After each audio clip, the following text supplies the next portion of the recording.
En fait, moi j'adore mon boulot de manager parce que c'est celui dans lequel je trouve le plus de plaisir dans la relation aux gens, dans le fait de réussir et de partager avec les gens qui sont autour de moi, qu'ils soient mes collègues, mes collaborateurs ou mes chefs, le fait de réussir des trucs, quoi.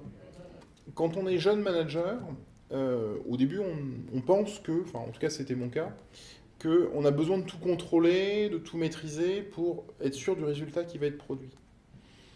En réalité, ce qu'on fait, et ça c'est pas du tout intuitif, c'est qu'on brime les gens qui travaillent avec nous en les mettant dans nos propres schémas mentaux. Et en faisant ça, on se prive de l'énergie et de la capacité d'inventivité, d'innovation des gens qui sont autour de nous.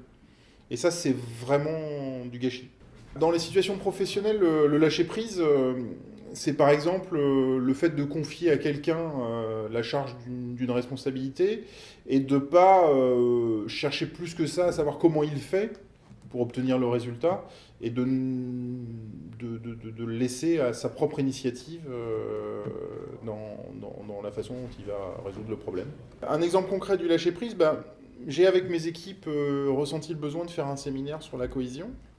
Et pour faire ce séminaire, il m'a été proposé des solutions que j'ai pas forcément bien comprises au début, mais j'ai eu le sentiment que les gens avaient bien compris la commande, et donc j'ai laissé complètement se dérouler ce séminaire et les méthodes d'animation, sans même savoir précisément ce qui allait se passer moi-même à l'occasion du séminaire. Le résultat de ces séminaires est vraiment décoiffant, parce que finalement, ça a été beaucoup mieux que si j'avais dû décider moi ce qui s'y serait fait, parce que jamais j'aurais pensé à tout ce qui a été fait.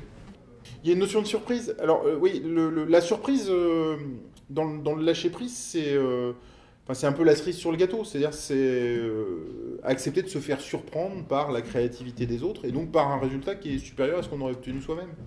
Quand on est dans l'absence de contrôle, ou du moins dans l'empowerment, je pense que l'une des clés de tout ça, c'est d'être très clair sur les objectifs et de contrôler les résultats face aux objectifs. Et donc ça nécessite de la part du manager une forte implication dans le pilotage, d'une part, et d'autre part une forte implication dans le soutien. C'est-à-dire quand le collaborateur a besoin de cadre, de savoir ce que sont ses droits, ce que sont ses devoirs, il faut être présent pour répondre à ces questions.